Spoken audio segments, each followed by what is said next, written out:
Pessoal, essa é a primeira de 3 aulas que nós vamos ter sobre Roma.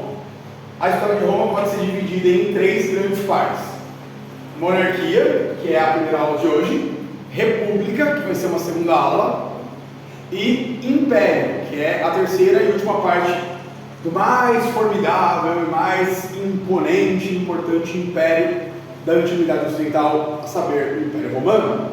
Todo mundo já ouviu falar ou já assistiu algum filme sobre Roma e o poder de Roma. Os gladiadores, que eram escravos, lutavam até a morte, gerando fortunas para os seus donos. Os cristãos, que eram perseguidos brutalmente. Jesus Cristo foi morto no governo de Herodes, o imperador romano. Pôncio Pilatos era o governador da província lá de Israel, onde Jesus vivia lá com a sua família e tal. Bom, vamos lá.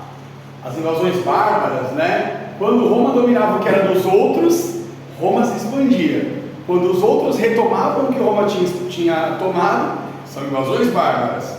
Percebam que a história de Roma, ela é um pouco eurocêntrica, ela é um pouco racista. Ela chama de bárbaros todos os povos que não são romanos. É errado. Tá? É como se nós chamássemos Argentina, Paraguai, Bolívia de bárbaros, só porque eles não são brasileiros. Não faz sentido, isso é um certo racismo, tá? E começo a aula dizendo o seguinte: uma das coisas interessantes de pensar em Roma é que muito da nossa cultura de hoje, até mesmo o UFC, lutas, vale tudo aí, que a gente assiste muito, tem origem em Roma, porque Roma tinha lá a luta dos gladiadores, que eram escravos no geral, e eles lutavam muitas vezes até a morte. A torcida dizia se queria que o vencedor matasse ou poupasse o derrotado. Tá? Hoje, quer não, eu sei que não é a mesma coisa, mas uma luta de vale tudo, uma luta de boxe, seria mais ou menos uma espécie de luta entre gladiadores. Tudo bem? Tudo bem até aqui? O direito romano, tá? O direito romano, quem um dia pensar em estudar direito para ser advogado, delegado, juiz, o nosso direito atual, as nossas leis atuais, elas se inspiram muito nas leis romanas. Ok, Miguel? Agricultores. Sim. Tá? E o português, que é o idioma que nós falamos, né? Portugal, Europa, Brasil. O português é um idioma de origem latina. Os romanos falavam o latim, e do latim surgem as línguas latinas. O espanhol, o italiano, ok? O português e assim por diante, tá? Bom, Roma tem uma fundação que remonta ao fim da pré-história, né? Mas em termos práticos aqui pra gente, quem são os romanos? Os romanos são povos indo-europeus que migraram de várias regiões do norte da Europa, do norte da África ou mesmo da Ásia, e foram para aquela botinha que a gente chama de Itália hoje. Todo mundo lembra do mapinha da Itália, né? Então os povos foram se fixando ali. Quem? Esses povos, principalmente, são os latinos, é daí que vem a palavra latim, que é o idioma que eles falavam e escreviam, e os sabinos, que foram povos que chegaram depois. Tá?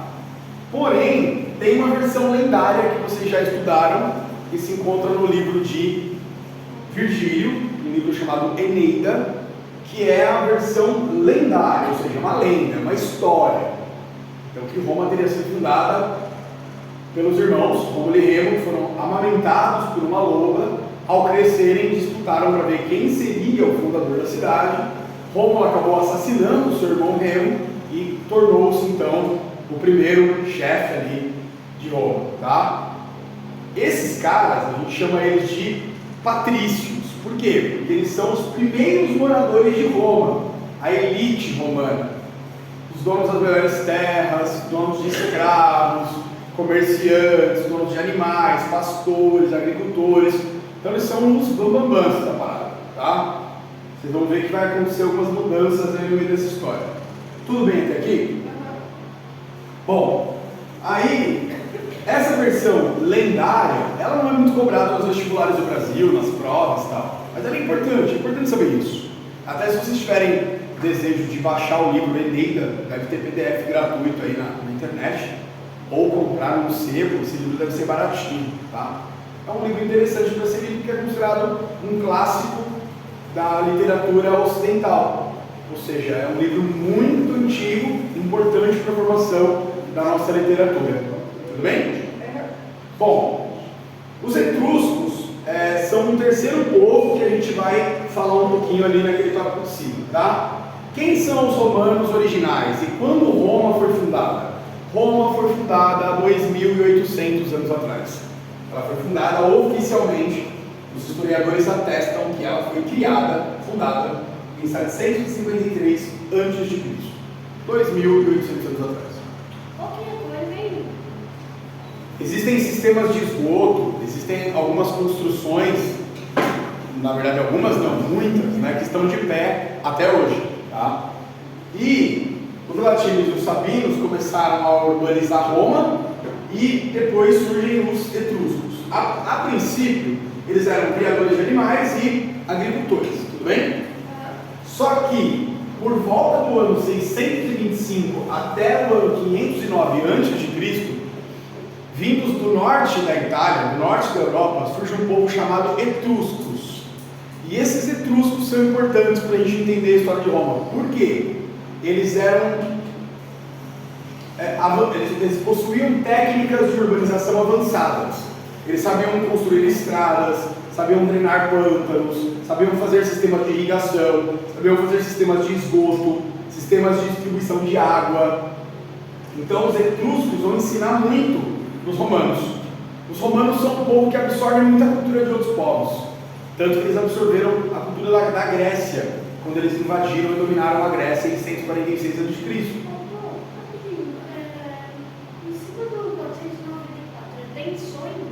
Tensões sociais, guerras, brigas. E ali no 494 AC, Tribuno da plebe. Tribuno da plebe. Já explico, tá? Bom, os etruscos, então, qual é a importância deles nessa história toda? Sexto ano? Eles contribuíram para a urbanização, para a modernização da cidade de Roma. Tudo bem? Esse período todo que a gente está estudando, a gente chama de período monárquico. Por quê, professor? Porque era uma monarquia, tinha um rei. O rei é que mandava em tudo. Só que o rei, ele mandava em tudo junto com o Senado, que era formado pelos patrícios, os mais Luíses, os mais Miguelos daquela época, os mais ricos, os mais Gabrieles da época, a elite, os top do rolê. Tudo certo? Beleza? Bom, eu vou pular agora para a sociedade, porque eu acho fundamental falar como que era a sociedade romana no começo. Na verdade, isso não se modifica muito. Vai haver uma modificação, vocês vão entender por que aqui, mas é claro, pobre só se ferra, rico só explora. A história sempre foi assim, com algumas exceções, claro, com algumas mudanças de tempo em tempo, mas os pobres em geral sempre levaram a pior, sempre tiveram que trabalhar muito para ficar com uma pequena parte daquilo que eles trabalham, certo? Bom, se a gente fizer uma pirâmide social de Roma, a gente vai ter então os mais ricos, os proprietários de terra, os escravos, os patrícios. Eles vão ocupar os melhores cargos, eles vão ter os maiores privilégios, eles vão decidir o que é certo e errado, eles vão impor uma religião, que nessa época já era uma religião politeísta, então eles vão dominar os trabalhadores mais pobres, os escravos, etc. e tal. Lembra que a escravidão sempre existiu, uma escravidão por guerra, quando você é capturado numa guerra, ou por dívida, quando você ficar devendo para alguém e não paga, você pode se tornar um escravo rapidamente, tá? Não tem essa de cor, preto, branco, nada a ver com isso. Escravidão por outros fins, não por cor. Ok? Estão me ouvindo? Sim. Bom, depois vem os clientes. Tudo indica que esses clientes tenham sido parentes dos patrícios. Sabe, primo? Aquele primo pobre lá, tal. Aquele primo mais... não conseguiu ter os mesmos recursos que a família dele e tal. Ele vive ali meio que... depende dos patrícios para arrumar um emprego, para ter alguma coisa, para ter um cargo, para trabalhar. Os clientes podem ser parentes ou pelo menos aliados aos patrícios, vamos dizer assim. Depois, os plebeus. Gente, plebeu, todo mundo que não tem posse, todo mundo que não é dono de terra, um artesão, o cara que sabe fazer uma espada, o cara que sabe fazer um móvel, o cara que sabe fazer um barco, o agricultor, o cara que sabe plantar, colher, criar animal. O trabalhador pobre, em geral, a gente vai chamar de plebeus. Plebeus são sinônimo de pobres. Ok? E, óbvio, não é nem considerado ser humano, porque escravo não é considerado um ser humano. Escravo não é dono de nada, não é dono nem da própria vida. Ele foi comprado por alguém. Os escravos estão, então, na parte mais baixa da sociedade romana. Escravos por dívidas ou escravos capturados em guerras.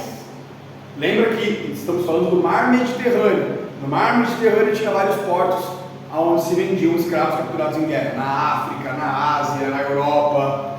Se você fosse capturado, você poderia ser vendido como escravo em qualquer porto da Europa, da África, da Ásia. Nossa, quer comprar o Miguel? Já rendeu 5 moedas de ouro. 5 moedas de ouro? Ó, Miguel, tá? Seu passe tá alto, hein? É porque ele é forte, ele cozinha, ele pega ele por meia, Vende ele por meia. Aí, toma, viu? Vai querer vender seu amigo por 5 moedas, ó. Eu te vendo por meia moeda. Eu vendo ele por 1 Pessoal, moeda de prata. aqui mora o primeiro grande problema de Roma. Roma era um lugar muito injusto, muito desigual. Parecido com o Brasil hoje em dia. E os plebeus começaram a ficar muito irritados, porque eles trabalhavam, lutavam nas guerras romanas, invadiam terras, enriqueciam Roma e não eram considerados cidadãos, não tinham direitos. Poxa, sai de boa. E por causa disso, começaram a fugir de Roma. Os patrícios, desesperados, porque precisavam de mão de obra, precisavam de soldados, precisavam dos pobres, começam então a tentar negociar e melhorar um pouco a vida dos plebeus. É aí que surgem as famosas guerras civis romanas, ou tensões sociais romanas. Os plebeus vão à luta, eles vão começar a lutar por direitos. E dessa luta surgem algumas leis que vão beneficiar de alguma maneira. Não sei se vai mudar muito a vida de todo mundo, mas vai ajudar os plebeus mais pobres vão ter alguns direitos. Tá claro? Esses direitos são mais importantes de todos aqui, na minha opinião. O tribuno da plebe, por quê? Os plebeus não eram considerados aptos a fazer parte da política. Então eles não tinham cargo de cônsul, senador, prefeito, essas coisas. Com o tribuno da plebe, os plebeus agora vão ter a oportunidade de eleger um tribuno que vai representá-los no Senado romano, no governo romano. Então, agora os plebeus têm alguém lá em cima do governo que pode apitar alguma coisa por eles. Tudo bem? Continua ruim, mas já está dando uma melhoradinha. Em 450, o direito romano. E por que o direito romano é tão importante, Laura?